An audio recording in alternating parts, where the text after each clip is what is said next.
Is history a linear process? Certain people do believe so. The end of history refers to whether that evolution, finally culminates in the last civilization that mankind will achieve. And certain people believe they are the last form of human civilization. We, the people, are the true heirs of the American experiment. For far too long, there are always those who try to equate modernization with westernization. But is that the case? Are we really at a linear end to history? China believes otherwise. 历史没有终结，也不可能被终结。 The Communist Party of China announced to the world that there is a Chinese path to modernization, and this path has created a new form of human advancement. Well, what does it mean to take a Chinese path to modernization? And will it pose an ultimate challenge to the thesis of end of history?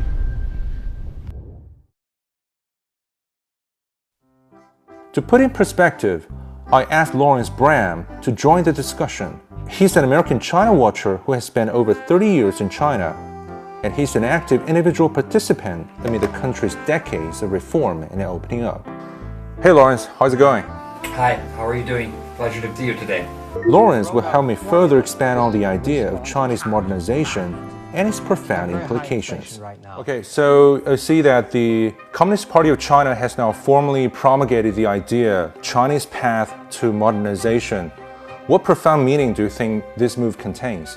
Well, I think that right now China's evolved its own model of economic development. It's based on trying to take the best things that work and to make those things work for China within China's context, which is different from other countries. And if it's relevant to you, adopt it. If it's not relevant, you don't adopt it. There's no single model. There's no single answer to anything. China has found its own answer, but now without trials and errors. In 1840, China was forced open by Western gunboats, and what was later known to be the century of humiliation began. The nation and its people embarked on the quest for renewal through modernization, though the journey turned out twisty and protracted. It was not until the founding of the People's Republic of China in 1949 that the country finally got on the right track. And since the launch of reform and opening up in 1978, especially the new breakthroughs made in the past 10 years, China succeeded in advancing and expanding Chinese modernization. So it has been contended by some people that the Western model should be the only legitimate pattern for a country to develop. So do you think there should be only one fixed formula, like the Western model, for a country to develop or to achieve modernization? I think most of the world is realized that you have to have diverse models or diverse approaches, and each approach to economic development really needs to look at the individual needs of that country. We live in a planet of enormous diversity.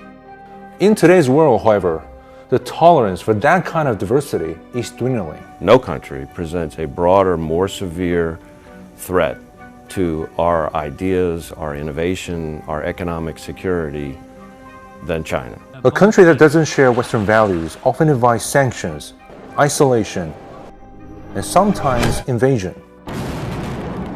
Sticking to its own path takes courage and dedication.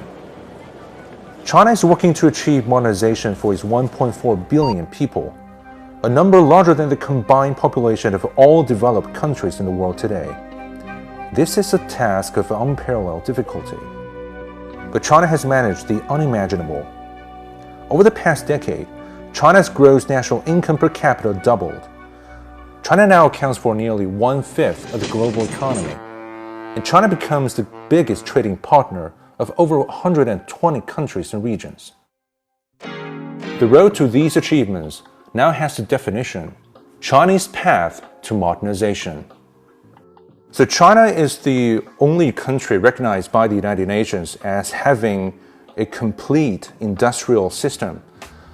So with all these achievements, why do you think China still keeps on pursuing its own kind of modernization? So you had, of course, in the early years of China's economic development, the priority was to get, how do we say, out of the starting blocks, to move forward. However, this ended up creating enormous pressures. You had overdevelopment, really, in the coastal areas, and you had underdevelopment in certain interior regions. China's leaders have sat back and said, no, we're going to have a much more equal, balanced economy. What you've seen in the Western countries, in the United States and Europe in particular, is a bottoming out of the middle class. The middle class doesn't exist. You now have either your super elite and you have your poor. I do believe in the American dream. American dreams are worth fighting for. The American dream is back. Despite a penchant for the idea of equal opportunity, the inequality of outcomes is growing in America. In 1976, the richest 1% possessed 8% of total national wealth. Today, they control 32% of national income. The gap is widening.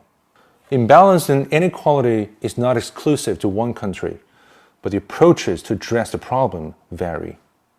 10 years ago, although China just became the world's second biggest economy, there were still nearly 100 million people living under the poverty line. Today, penury became history, and China is shooting for an even more challenging goal: common prosperity for all.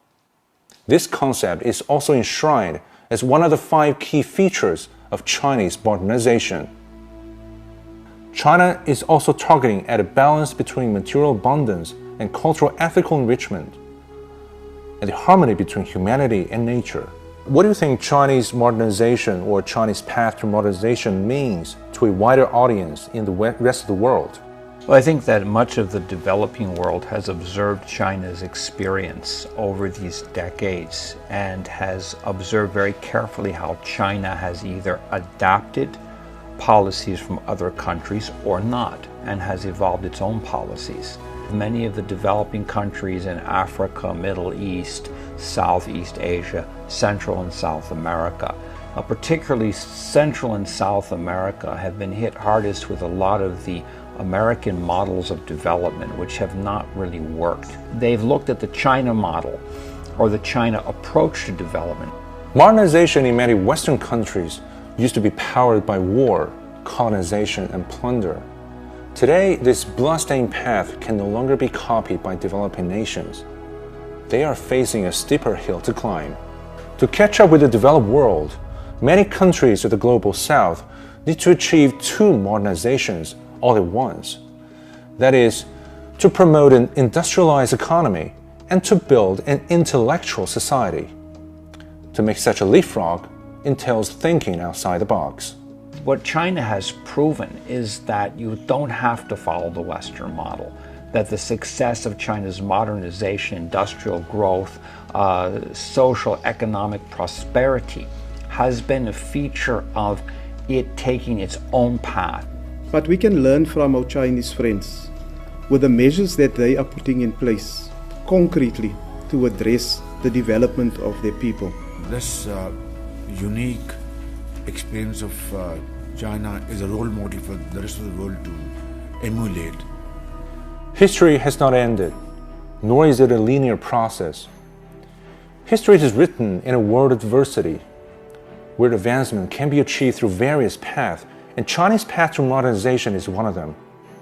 It shows to the world one ironclad truth: a nation's destiny is the making of its own.